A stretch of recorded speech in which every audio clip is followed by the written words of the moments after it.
You pull into a gas station just outside Tulsa, Oklahoma. The numbers on the pump keep climbing. $40? $60? $80? You stop looking halfway through because it already hurts too much. And somewhere between the smell of gasoline and the sound of the receipt printing, you realize something strange. Every part of modern life depends on a liquid pulled from deep underground by corporations richer than countries themselves. Your truck, your groceries, your electricity, your freedom to leave your own driveway. And yet almost nobody knows that 100 years ago, Henry Ford built a car that could run on fuel grown in American soil for about $1 a gallon. Corn, hemp, soybeans, farm alcohol, plant fuel, clean-burning fuel that farmers could make themselves. But something happened in the 1920s. Something buried it. And once you see the documents, the patents, the newspaper interviews, and the photographs from Ford's own laboratories, you will never look at gasoline the same way again. Because this story was never really about cars. It was about control. Please make sure to subscribe to my channel. Most people think Henry Ford only wanted to build cheap automobiles. That is what schools teach. That is what documentaries repeat. But buried underneath the public story was another idea entirely. Ford believed the future of America should belong to farmers, not oil companies. He said it openly in a 1925 interview with the New York Times when he declared, "Fuel whose source is vegetable matter." He believed every farm in America could become its own energy station. Cornfields could power tractors.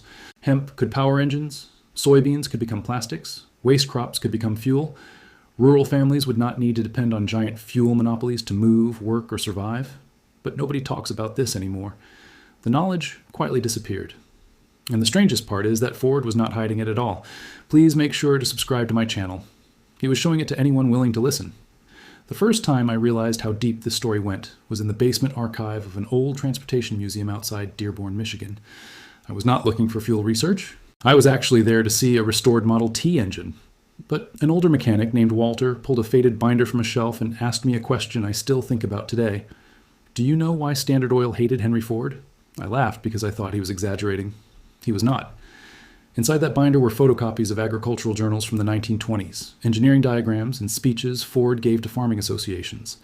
One article from 1924 described experimental ethanol blends being tested in Ford engines. Another showed Ford standing beside giant vats of fermented plant alcohol at a research facility in Michigan. And then Walters pointed to a line underlined in red pencil decades ago. "The fuel of the future is going to come from fruit like that sumac out by the road." Henry Ford actually said that. That was the moment I realized this was not fringe history. This was buried American history. And here is where the story changes. To understand why plant fuel terrified the oil industry, you need to understand what gasoline really was in the early 1900s. Before automobiles exploded in popularity, gasoline was almost a waste product. Kerosene was the real moneymaker because people used it for lamps. Gasoline was often discarded or burned off because refiners had too much of it. But when automobiles appeared, oil companies suddenly discovered something extraordinary. The waste product had become liquid gold. By 1920, America was becoming addicted to petroleum. Please make sure to subscribe to my channel. And Henry Ford was threatening that addiction before it fully matured. Ethanol fuel is not complicated chemistry. In fact, that simplicity is exactly what made it dangerous to powerful interests. Farmers could ferment crops into alcohol using techniques humans had understood for centuries. Distill it, purify it, mix it for combustion engines. Ethanol burns cleaner than gasoline. It produces higher octane. Early engines often ran beautifully on it, in some ways better than gasoline itself. But there was one enormous problem. Nobody could monopolize it easily, and this next part matters. In the 1920s, Standard Oil controlled vast portions of petroleum distribution in America. Rail systems, refining networks, pipelines, storage infrastructure, political influence. They were not just selling fuel, they were building dependency. A nation designed around oil becomes permanently tied to the companies controlling oil extraction and distribution. But a nation where fuel can be grown in farmland, that is much harder to control.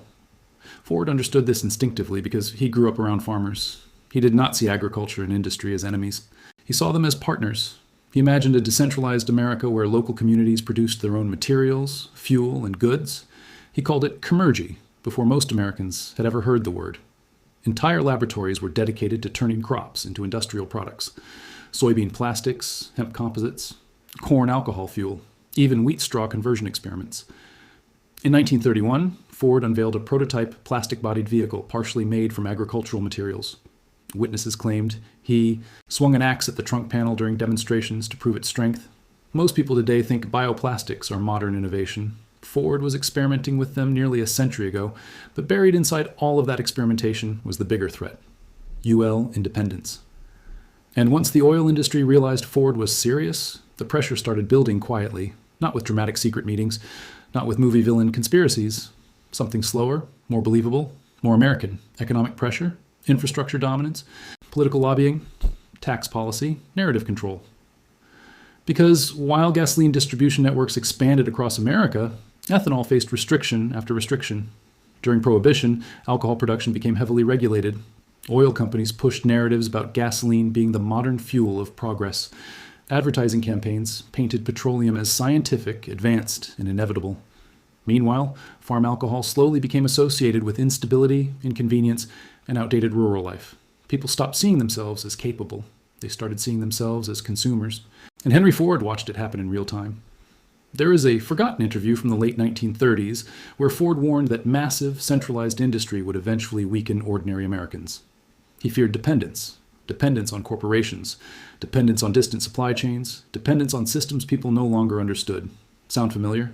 Because 100 years later, millions of Americans cannot drive to work without multinational oil infrastructure functioning perfectly every single day. But here's the strange part. The technology Ford believed in never disappeared completely. It just got buried underneath modern convenience. Today, ethanol still exists in gasoline blends across the United States, E10, E15, flex fuel vehicles. But most Americans never stop to ask why. The answer is simple. Ethanol works. Always did. Modern studies from the Department of Energy continue showing ethanol's octane advantages and cleaner combustion characteristics. Brazil has run enormous portions of its transportation system on sugarcane ethanol for decades. The science never vanished. Only the philosophy did. Because Ford's dream was not merely about fuel efficiency.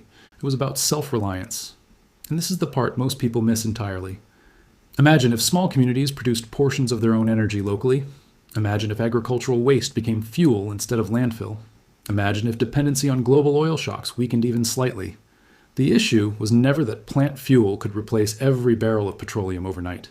The issue was that it represented an alternative mindset, one where ordinary people still possessed capability, one where independence mattered more than endless consumption. Please make sure to subscribe to my channel. Walter told me something before I left that museum archive. He said, "The dangerous ideas are never the ones that fail. The dangerous ideas are the ones that work too well." I did not understand what he meant at first. Then I started reading old agricultural bulletins from the 1920s. Farm journals openly discussed ethanol distillation techniques. Universities researched crop-based industrial chemistry. Small farming communities experimented constantly because fuel scarcity was a real concern in rural America. Some of those documents still exist in scattered archives today, yellowed with age, forgotten by almost everyone except historians and collectors. And buried inside them is a completely different vision of America. Not weaker, not primitive, not anti-technology, just decentralized, human-sized, capable. There was one report from an agricultural conference in Illinois that stayed with me for weeks after I read it. A farmer speaking at the event described fuel crops as sunlight stored in liquid form. That line sounds poetic now, but scientifically it is true. Plants capture solar energy through photosynthesis. Ethanol simply releases part of that stored energy back through combustion. That is all fuel really is. Stored energy. Oil stores ancient sunlight trapped underground over millions of years. Plants store fresh sunlight every growing season. Henry Ford understood that long before sustainability became fashionable language. But history moved another direction. Highways expanded, suburbs spread, oil empires grew richer than entire states. And somewhere along the way, Americans forgot that different futures had once existed. Not fantasy futures. Real ones, tested ones, functional ones. And maybe that is why this story still matters today. Not because everyone should suddenly build alcohol stills in their backyard. Not because gasoline disappears tomorrow, but because people deserve to know that alternatives were explored long ago by some of the most important industrial minds in American history. You were never supposed to think dependence was optional. That was the real burial, the burial of imagination, the burial of possibility, the burial of the idea that ordinary people could still participate directly in the systems keeping them alive. Henry Ford once believed the American farmer could help power the American future, not metaphorically, literally. And maybe the most unsettling part of this entire story is realizing how different the world might feel today if that vision had survived. Maybe gas stations would not feel like financial hostage situations. Maybe energy would feel local again. Maybe capability would still be considered normal. Or maybe the system we have now is always going to win because convenience is seductive and centralized power scales faster than independence ever does. But the knowledge is still there. The patents still exist. The interviews still exist. The photographs still exist, and every once in a while, buried in an old archive box or hidden inside a dusty museum basement, you find proof that America almost chose another road. If you're still watching this, I want to ask you something specific. Do you think Henry Ford's plant fuel vision was genuinely buried by industry pressure?